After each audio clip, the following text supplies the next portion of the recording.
colegas que son aficionados y profesionales de la carpintería. Hola nuevamente. Estamos haciendo un video más, un video del cual hay muy poca información, al menos en redes sociales, relativa a lo que son las enfermedades profesionales. En algunos otros países también se les llama enfermedades ocupacionales o enfermedades laborales, eso dependiendo de la legislación vigente al respecto en cada uno de los países de habla hispana, pero en términos generales resulta ser lo mismo. Es decir, son las enfermedades que se van generando al mediano y a largo plazo por ejercer una actividad en específico. En este caso nuestro de la carpintería, justamente por andar manipulando la madera, cortando la madera, por aplicar recubrimientos, por respirar polvo, por escuchar ruidos de máquinas, en fin.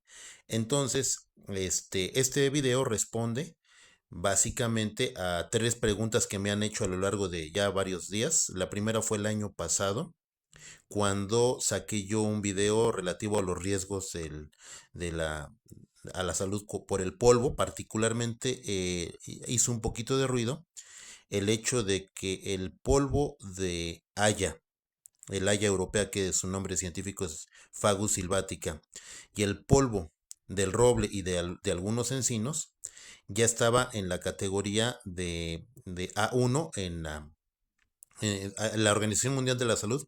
Tiene una agencia de investigación internacional sobre el cáncer, en donde clasifica las sustancias carcinogénicas en función de si está comprobado que son cancerígenas o si se sospecha solamente que son cancerígenas. Entonces, tanto el haya como el roble y algunos encinos ya están en la categoría de A1 a partir del 2012. Es decir, está comprobado que son los responsables del cáncer de las fosas nasales y de los senos, ¿cómo se llama? Las fosas, la parte esa sinusoidal se llama. En fin, no domino los términos médicos, pero lo que sí es que les puedo comentar que después de varias décadas en este tema de la madera, puedo yo darles mi apreciación sin ser un experto en el tema. Y también hice una pequeña labor de investigación, que justamente una de las tres personas que me preguntó es el colega del canal de videos de YouTube que está con el nombre de Viejo Roble. Si ves este video, te mando un saludo y no sé bien cómo te llamas, pero tu pregunta que me hiciste hace como 3 semanas me pareció muy buena.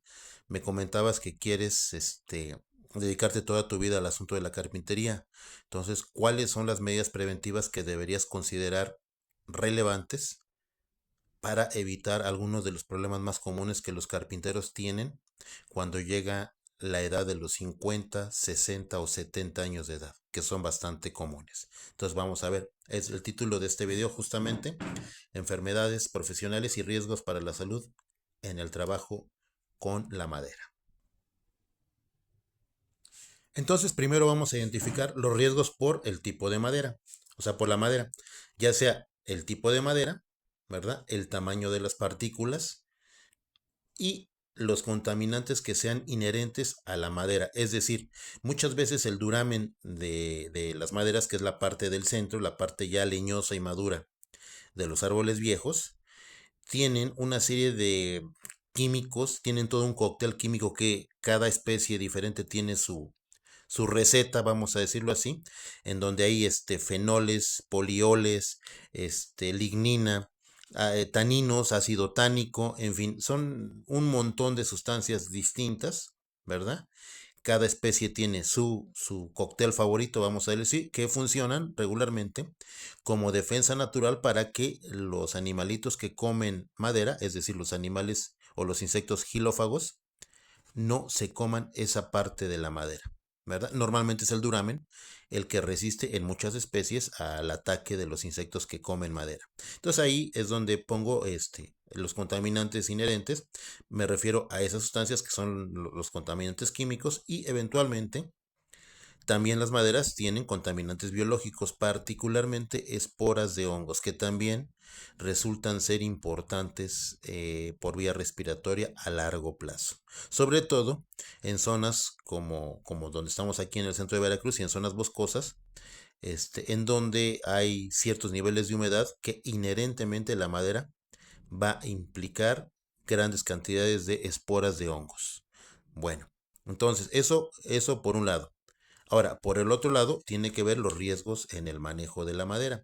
Y ahí ya tiene que ver con la manufactura, es decir, en general son los accidentes, tiene que ver con la manipulación y con la elaboración y recubrimiento de la madera. Es decir, estamos hablando tanto de selladores como de insecticidas, como de disolventes, como de tintes, como de adhesivos y toda esa familia de sustancias que se requieren cuando ya estamos en la parte final de un mueble, ¿verdad? Ahora bien, tenemos que distinguir también entre los tipos de maderas porque resulta que no es lo mismo. Es decir, las maderas duras, que son las maderas que tienen fruto y además tienen el fruto está recubierto, o sea, las semillas están recubiertas por un fruto. Este tipo de maderas duras se han identificado cerca de unas 14 maderas tropicales y unas 20 maderas de clima templado y frío, que corresponden a toda esta familia de las maderas duras que tienen fruto y flor, como potencialmente carcinogénicas, ¿verdad? Pero particularmente, comprobadamente carcinogénicas, que es la categoría A1, está, vuelvo a repetir, el haya, el roble y algunos encinos. Y luego están las maderas blandas, que son las maderas que son coníferas, es decir, las maderas cuya semilla, que es el conito no está protegido, esas se llaman gimnospermas y ahí entra en la familia de los pinos, las piceas, las secuoyas, los cipreses, en fin, es otra familia de sustancias, de maderas, las cuales no tienen ninguna evidencia hasta el día de hoy de que sus polvos sean potencialmente carcinogénicos. Sin embargo, hay otra cosa muy importante que hay que considerar. Cuando se está lijando la madera, mientras más fino es el polvo, es decir, mientras menos micras de diámetro tenga el polvo, más daño potencial puede hacerle a los alvéolos pulmonares.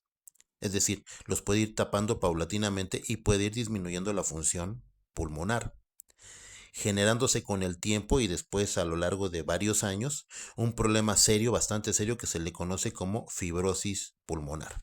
Y aquí les voy a poner un ejemplo. Esta revista ya la había puesto yo, es la revista, les voy a comentar, es la revista de Fine Woodworking del año 1990 y en esta particularmente hay un artículo que habla justamente del polvo y el carpintero, ¿verdad? Y entonces aquí están examinando todos los factores de los peligros relativos al polvo y a que respiremos demasiado a través de las vías respiratorias. Entonces, este artículo señala que de las medidas de protección más importantes es utilizar mascarillas, ya sea de cartucho o de filtros, o mascarillas de este tipo que tengan la especificación N95, ¿verdad?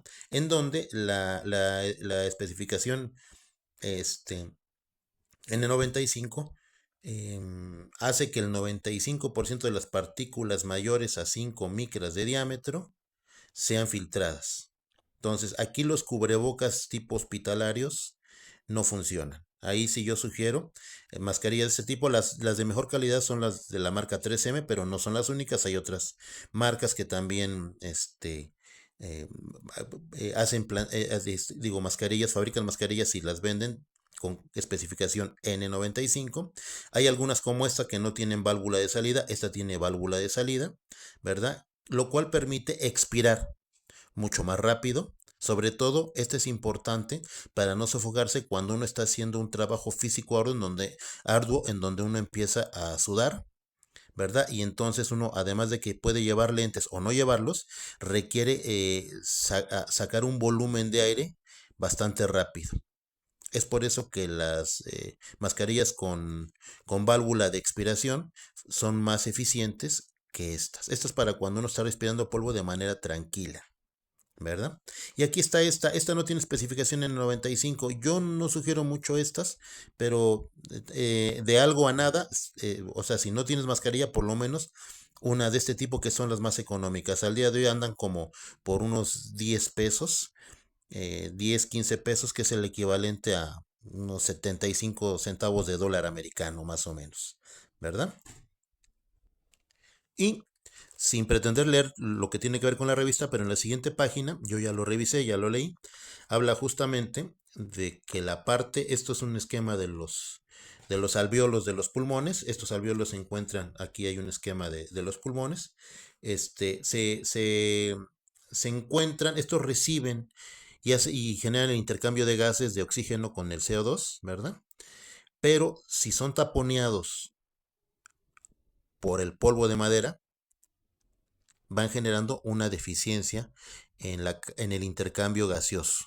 Es decir, van haciendo que los pulmones cada vez paulatinamente dejen de funcionar en porcentajes cada vez mayores. Y con el tiempo, y después de los 60 años, se va generando un problema de fibrosis pulmonar que es bastante común en los carpinteros. Bastante, bastante común. De hecho, me sorprendí yo de ver cómo particularmente en América Latina los datos de la Organización Mundial de la Salud son bastante más elevados en fibrosis pulmonar en carpinteros que los carpinteros de países europeos y de Estados Unidos y Canadá. Eso es muy interesante. Es decir, esto se debe en parte a la no prevención correcta de la aspiración del polvo. Ya sea de aspiración del polvo o de ponernos mascarillas, o las dos cosas simultáneamente. Muy bien. Y luego, con respecto a los derivados de la madera, que también son muy importantes, ¿verdad? En los derivados de la madera los clasificamos en tres tipos: lo que son los tableros aglomerados, lo que son los tableros de fibras, que le llamamos coloquialmente MDF, que son de densidad media, y la madera contrachapada, que en México le llamamos popularmente como triplay, ¿verdad? Es importante porque también estos generan polvos, pero el problema de los polvos, de los aglomerados, los tableros de MDF y la madera contrachapada, en términos generales, el problema, además del polvo, tiene que ver con restos tóxicos de los aglutinantes y de los adhesivos industriales que tienen este tipo de derivados de la madera. Generalmente es formaldehído, urea formaldehído y resinas de tipo fenólico, así se les conoce. Y respirar en exceso a largo plazo también potencialmente tienen posibilidades de ser también cancerígenas. Y el tipo de cáncer que más aqueja a los carpinteros es el cáncer a nivel de sinusitis o de las partes estas de las glándulas sinusoidales y de todo lo que es el tracto respiratorio superior principalmente, ¿verdad? Muy bien. Entonces, además de prevenir con el uso de mascarillas y con el uso de sistemas de aspiración y de colectar el polvo, también es importante invitarlos a que consideren, antes de adaptar una esmeriladora o una amoladora de esas de ángulo recto con discos para lijado, que los hay, yo creo que en todos los lugares de Latinoamérica venden ese tipo de accesorio para las amoladoras, ¿verdad? Este tipo de herramientas no están diseñadas bajo ningún punto de vista para lijar. Esas son para cortar metales, para pulir pisos, en fin. Pero se pueden utilizar para lijar madera y son muy agresivas y muy rápidas para hacerlo. Eso es lo atractivo.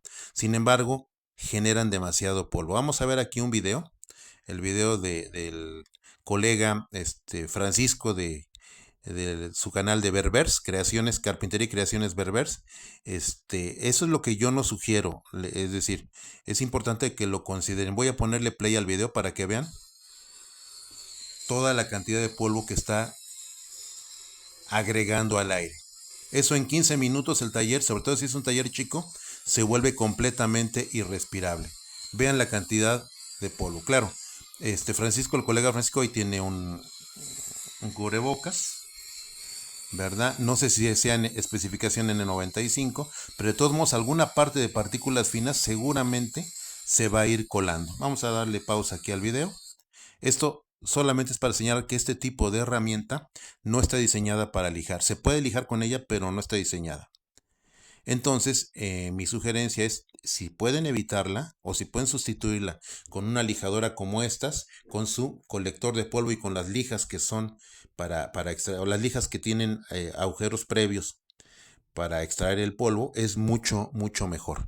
Evidentemente, este tipo de lijado es más lento. Y si quieren un lijado más agresivo, entonces van a requerir una lijadora de banda, ¿verdad? Hay lijadoras de banda de 3x21, hay de 4x24, incluso hay por ahí un modelo raro de maquita de 3x24. Hay modelos más chicos de 3x18, que son casi modelos más caseros, ¿verdad? Pero sí les sugiero que utilicen mejor, ya sea lijadoras de banda para madera y en la parte final de los terminados, lijadoras orbitales o roto orbitales. Hay muchas marcas, hay un montón de modelos. Esos, siempre que tengan digamos, la aspiración del polvo, son buenas opciones. Además de combinarlo con mascarillas y con sistemas de extracción. Muy bien. Ahora bien, en el caso de las sustancias que son propias de las maderas duras, particularmente del duramen de las maderas duras, vamos a llamarles agentes tóxicos, existen dos vías principales de, digamos, para afectar nuestro cuerpo. Uno es la dérmica, por un lado, y el otro, que es el más común y responde a más del 90% de los casos, es la respiratoria, ¿verdad? Pero no desprecien la dérmica porque esto depende también de la sensibilidad de cada persona y de su genética. Es decir, hay maderas que son sumamente tóxicas para la piel. Por ejemplo, el árbol que llaman de manzanilla o manzanillo, que también se le conoce como el árbol de la muerte. No recuerdo ahora de memoria el nombre científico, pero creo que es hipomane, no sé qué. Sí, creo que es hipomane. Ahí ustedes lo buscarán. Si googlean el árbol de la muerte, van a ver que existe un árbol cuya savia o sea, y tocarlo prácticamente dejan unas ulceraciones y unas ámpulas de inmediato, de inmediato. Y si a una persona se le ocurre dormirse debajo de un árbol y de repente le cae un poco de savia o llueve y le cae gotas que han sido contaminadas, gotas de lluvia que han sido contaminadas con las hojas del árbol, prácticamente esa persona está en un riesgo muy alto de morir si no se atiende. Ese árbol se hizo famoso en la zona del Pacífico mexicano y una de las razones del nombre del puerto de Manzanillo en Colima es justamente por la existencia en su momento histórico, hace un montón de tiempo, de ese tipo de árboles que tenían un fruto que parecía manzanita verde y que tenía un sabor dulce, pero si se lo comían prácticamente las personas morían, ¿verdad? Entonces ese famoso árbol de manzanillo es el que también se le conoce como árbol de la muerte y es sumamente tóxico incluso tocarlo. Ese tipo de árboles les ponen luego una pintura roja y en algunos lugares les ponen no acercarse a ese tipo de árbol. Ese árbol también, el manzanillo existe en algunas zonas del Caribe, ¿verdad? Entonces es importante también hacer esa consideración. Pero esos son casos extremos. También hay maderas que trabajándolas en la cotidianidad del taller, como por ejemplo la madera esta de parota o ¿cómo se llama? Guanacastle, que se le conoce también en otros lugares, o el nombre que tenga en Sudamérica, que ahora no recuerdo, es una madera que es irritante para la piel, para la mayor parte de los carpinteros. La parota hay que tener cuidado porque hay muchas personas a las que a nivel de piel, a nivel dérmico, les hace daño. Y no se diga de manera respiratoria. Yo incluso en lo personal no puedo trabajar esta madera porque yo la aguanto como mucho unos 20 minutos.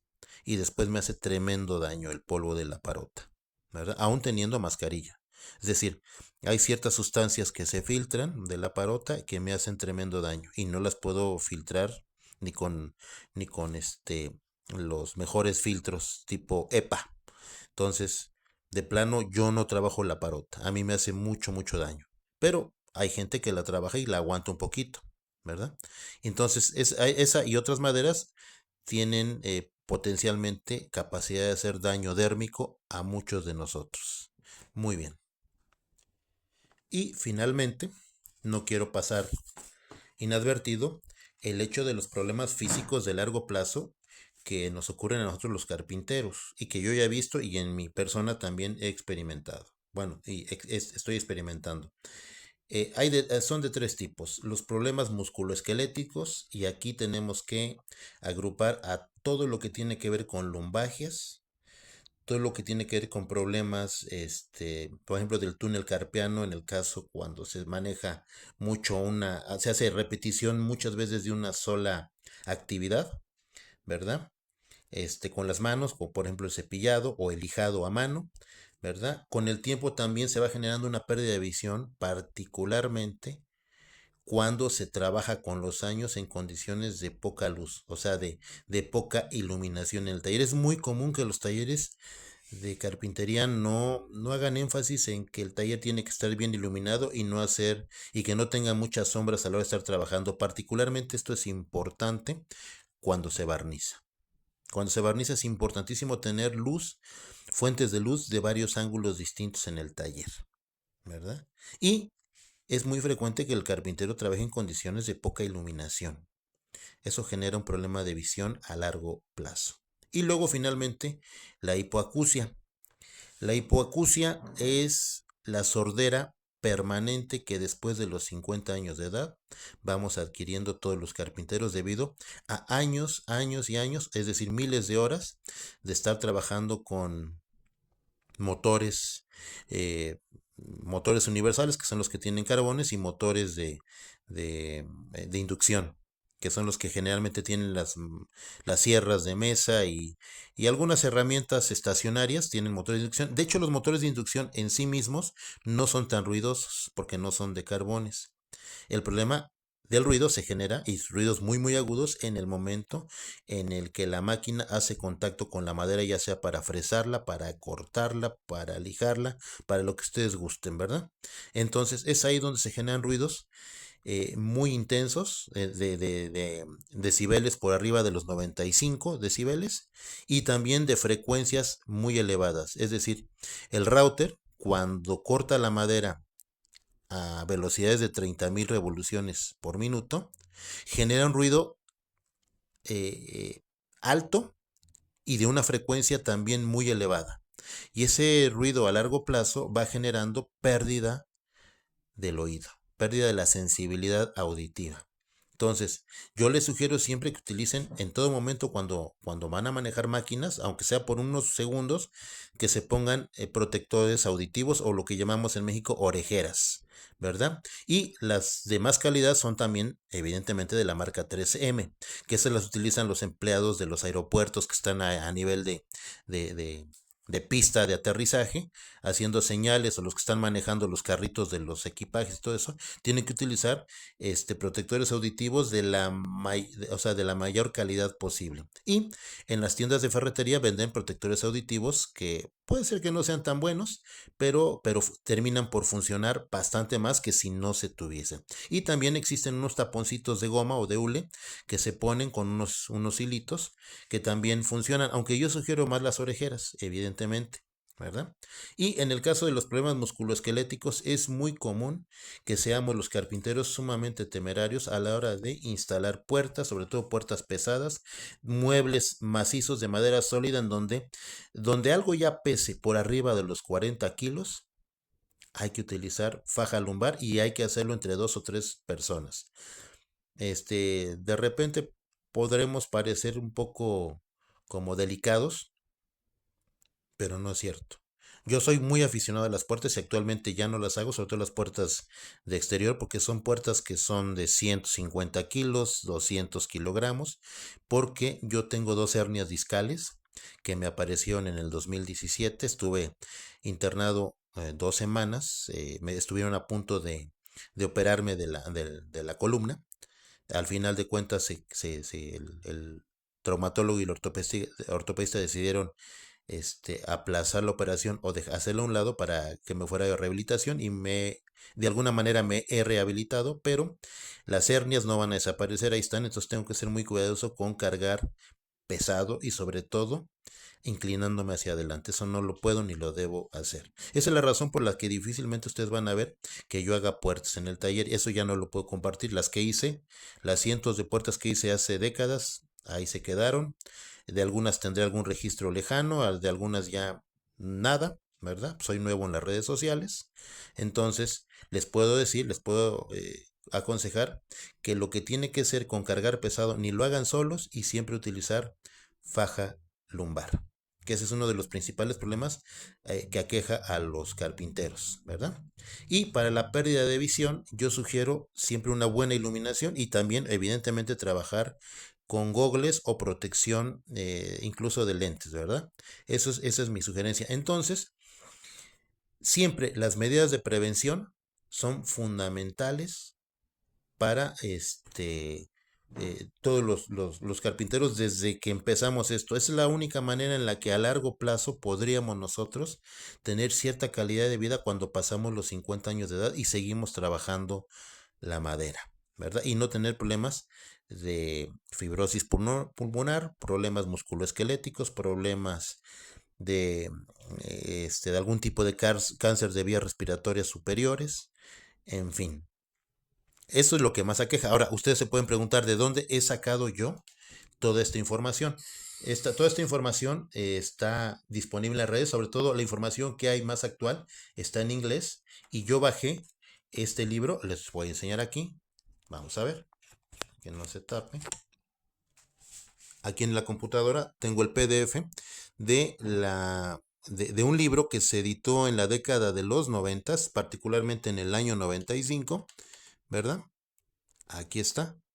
Que es una monografía del IARC. El IARC es un organismo de la OMS que se dedica a investigar el cáncer a nivel mundial, ¿verdad? Y todo este libro, que tiene más de 200 páginas, se dedica justamente, aquí dice wood, dust and formaldehído, es decir, el polvo de la madera y el formaldehído. Entonces, todo este PDF, absolutamente todo este PDF, tiene que ver con todo lo que son los problemas de salud profesionales de los carpinteros. Aquí estoy poniendo el índice y ahí está con detalle en qué página está cada uno de los datos, por ejemplo, el polvo de la madera, y por ejemplo ahí habla de lo que tiene que ver con cortar la madera, con lijar la madera, con fresar la madera, con perforar la madera, contornear la madera. Entonces, el estudio es uno de los estudios más completos posibles que existen de enfermedades profesionales que aquejan a toda la gente que trabaja la madera, incluidos los carpinteros, los aserradores,